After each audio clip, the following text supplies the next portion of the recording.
Hey YouTube, it's Dawn, and I'm on the road, so there might be a little bit of a hum over the microphone. I'll try to edit that out if it becomes a problem in the editing process, or if it just seems too mind-numbing. So I want to apologize for that, but I work about a half an hour away from where I live, so I'm on my way home, and I just wanted to take advantage of the time that I have on the road to make a video and just share some things. So I'm going to call this my dashboard confessional, and who knows what comes out of it. But I wanted to talk about something that happened the other day that I kind of felt really proud of and happy about, and it was something that I haven't felt in a long time. I feel like I had kind of a victory moment, and it was weird. It was kind of weird because I hadn't felt that in a long time. So I was like, oh, what is this? What feeling is this? It's kind of vaguely familiar. That's I might have a memory of this. I don't know. But it was something that I did that I've always loved photography. And the other day I just got lost playing with my camera, taking photographs, and I really found so much joy and pleasure in doing this, and I just totally got lost in it. And this was something that I was doing just for me, nobody else. Like I didn't have to do this. It was just for the sheer fun of it. And you know, it's funny because I talk about on my blog, my other YouTube channel, about how creativity can help you become whole again.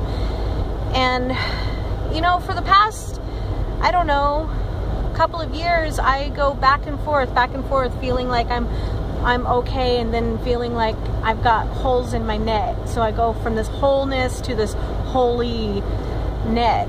And it's just weird, and I don't know if you guys can relate to that, but maybe it's just part of the CPTSD.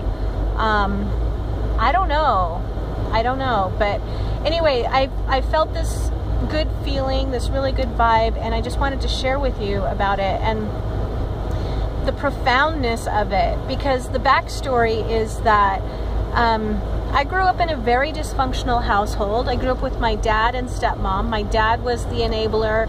My stepmom was the narc.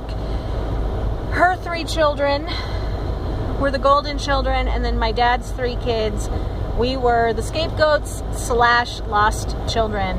I think I was more the lost child / scapegoat, whereas my sister, my biological sister, and my biological brother were scapegoat / lost, if that makes sense.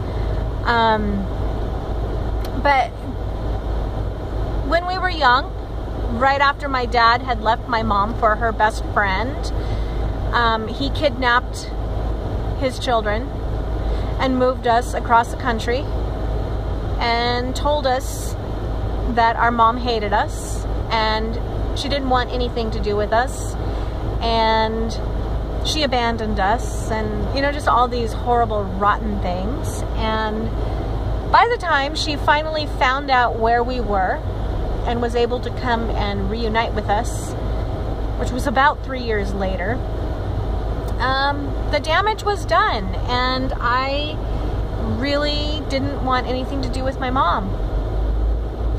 And then after that, a major custody battle ensued. My mom was fighting to regain custody rights of us, and for whatever reason, she ended up only getting visitation.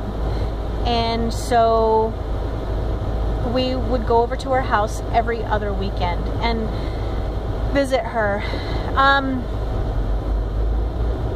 I have to say that it was strange to go over there. It was hard because I hated living where I lived with my dad and stepmom.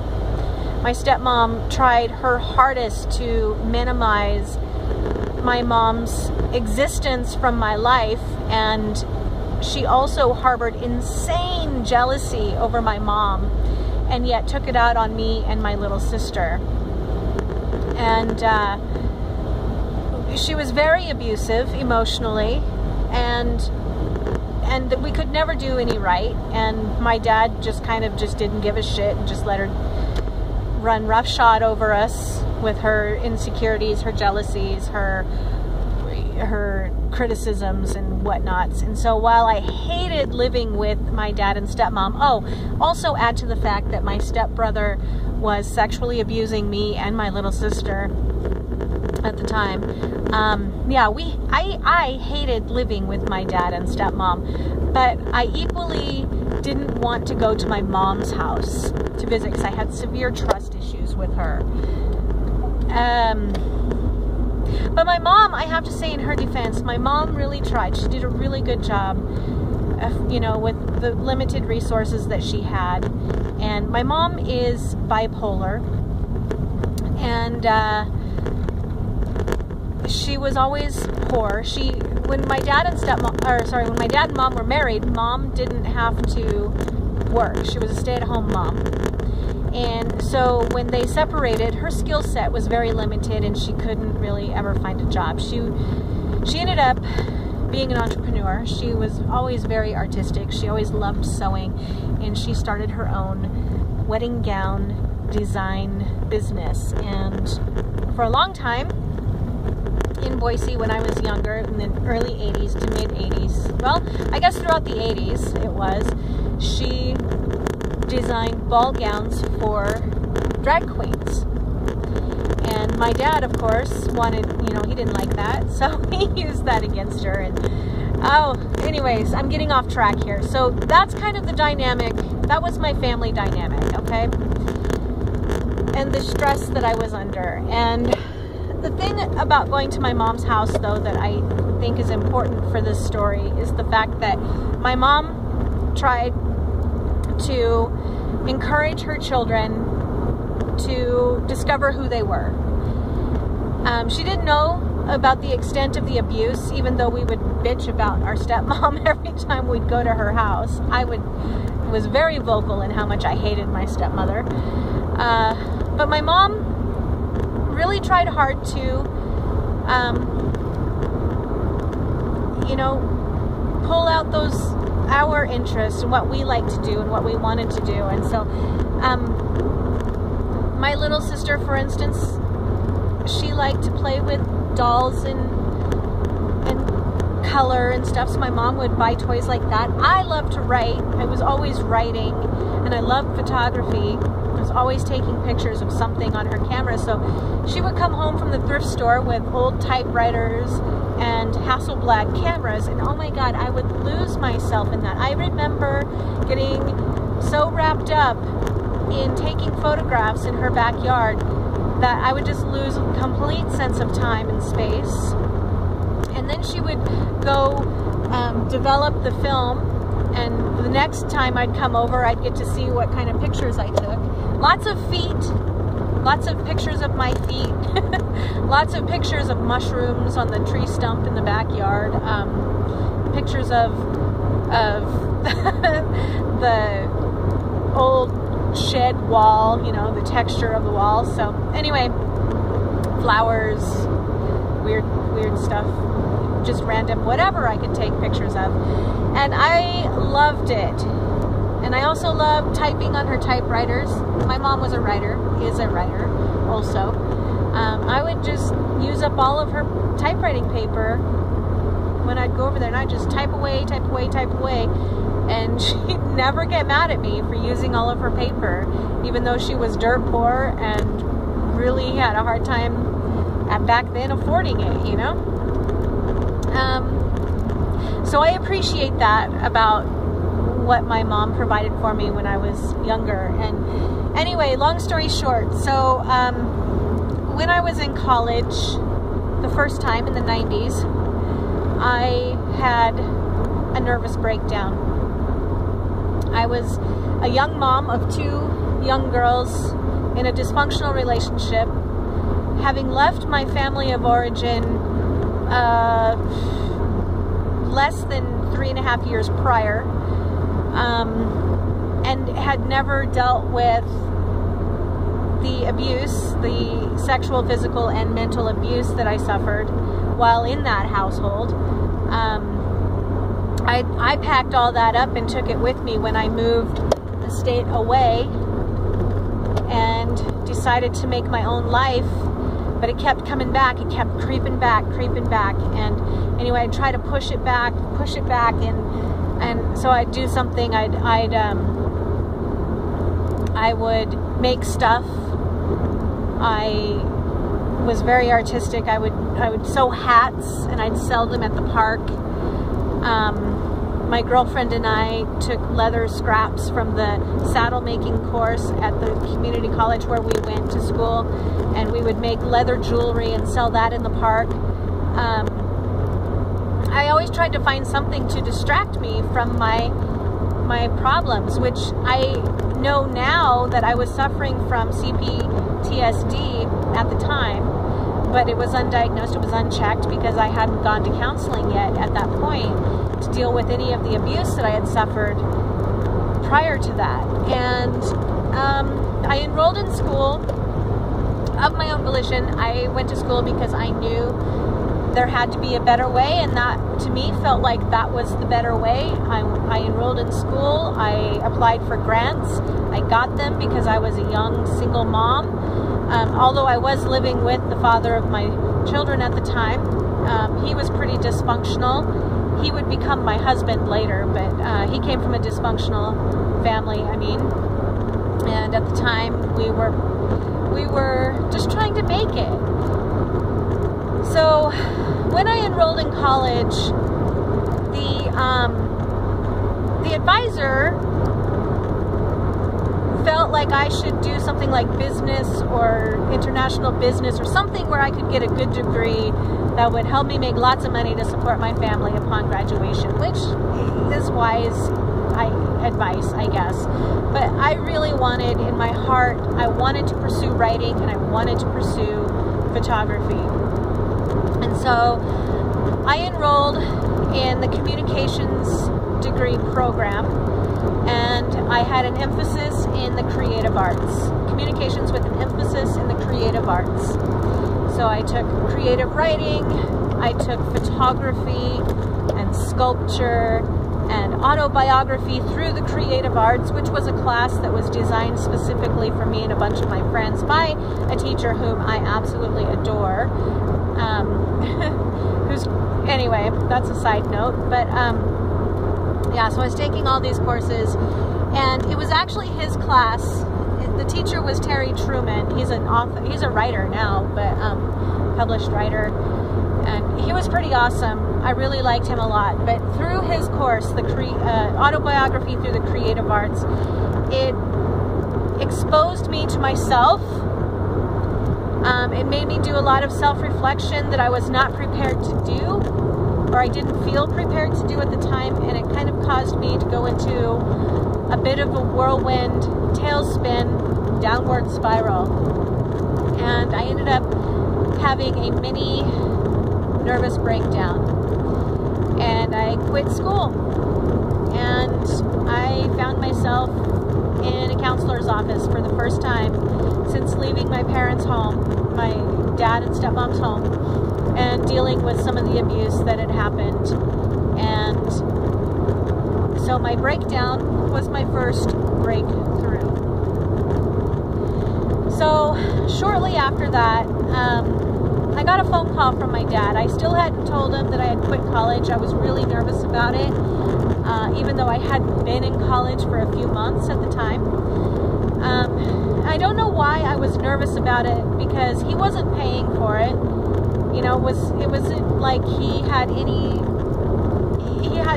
nothing to do with it. It was just me going because I wanted to. He didn't pay for it. I got the grants. I took out a student loan. I did work study. You know, I was paying. I was responsible for the bill myself, 100% entirely. And yet I was afraid to tell him that I had quit. And so he called and he asked how things were going, and I told him. I told him things were not good, that I was really struggling in life, that I had quit college, and that was that. And he said to me, he said, I can't believe you've quit school. What am I going to tell all of my friends now? I was really proud of you. I was really proud that you were going to school for photography, because it made me feel like you were very creative and you were going to save this family by being the first one to graduate from college.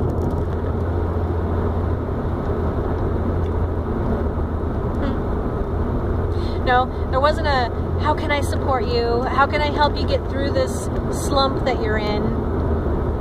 Oh my God, I'm so sorry that you are struggling with all these issues. What can I do to help you? How can we be there to help you? No, none of that. Nope, just, oh my God, what am I going to tell my friends now? I can't believe you quit school.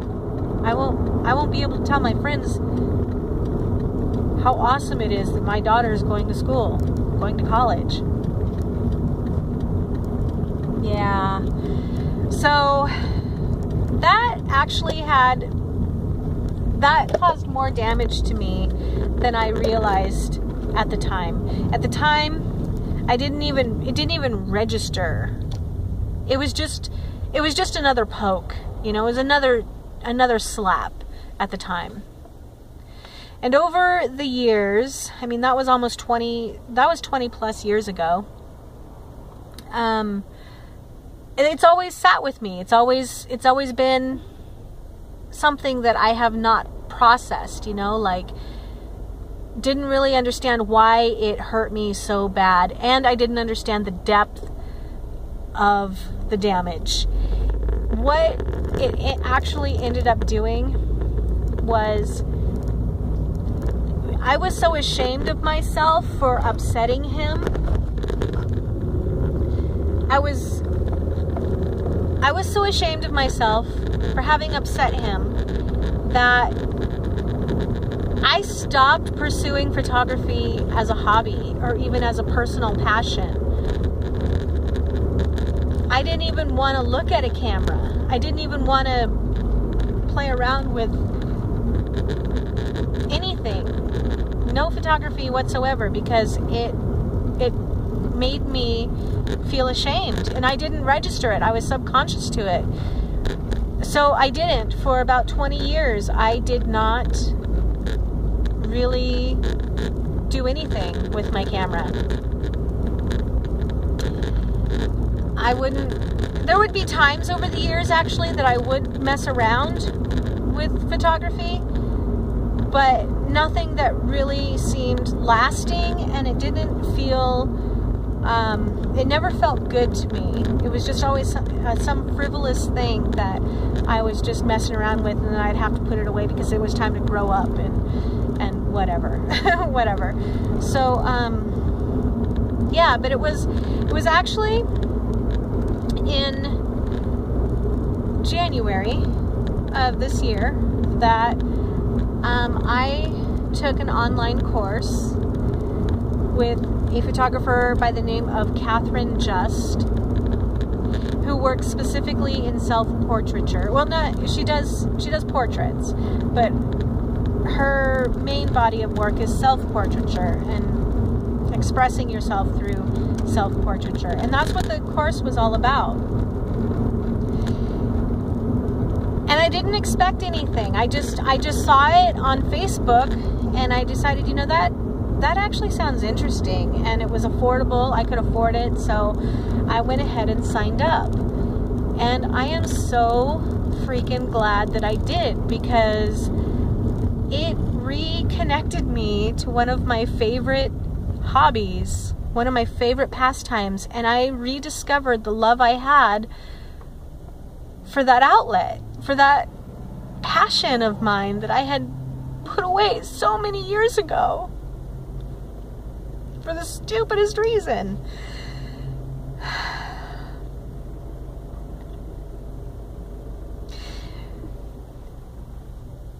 I'm on the road right now and I'm crying. I'm at a stoplight. Anyway, sorry. I don't like this angle. It makes my double chin look really super big. Blah, blah, blah, blah. No, anyway, it reconnected me to that passion that I had, and I rediscovered a lost love. And I have been, since January, I have been just messing around with my camera like nobody's business. And would you believe that I was doing some spring cleaning and I found my old assignments from college. I found a bunch of stuff actually in an old trunk. I found diaries from that time period, and I found my photography assignments, a whole book full of old slides that I had developed, and it was really interesting how it all kind of came around about at the same time. But so wrapping this all up and pulling it back together again is that the other day I really felt that moment of victory. Like, it felt like it was a moment just for me, and it was a moment just for me. And it wasn't selfish, and it wasn't needless. It was perfect. It was absolutely perfect. And anyway, I just wanted to share this story because I feel like it was a healing moment, and I just wanted to offer it up as a glimmer of hope for anyone who might be like I am, who keeps vacillating back and forth between these past memories and trying to make things a go in your everyday life, and just knowing that the struggles are real, but there are moments of victory that you can feel. And I think that the surrealness of it all, I just couldn't process the surrealness of it, and I wanted to share because it kind of helps me to claim it as my own and have something to hang on to. And so anyway, if you're still watching this at this point, I want to thank you, and just say, keep the faith. Anyway, thanks for watching, and until next time, I'll see you on the next video. Bye, guys.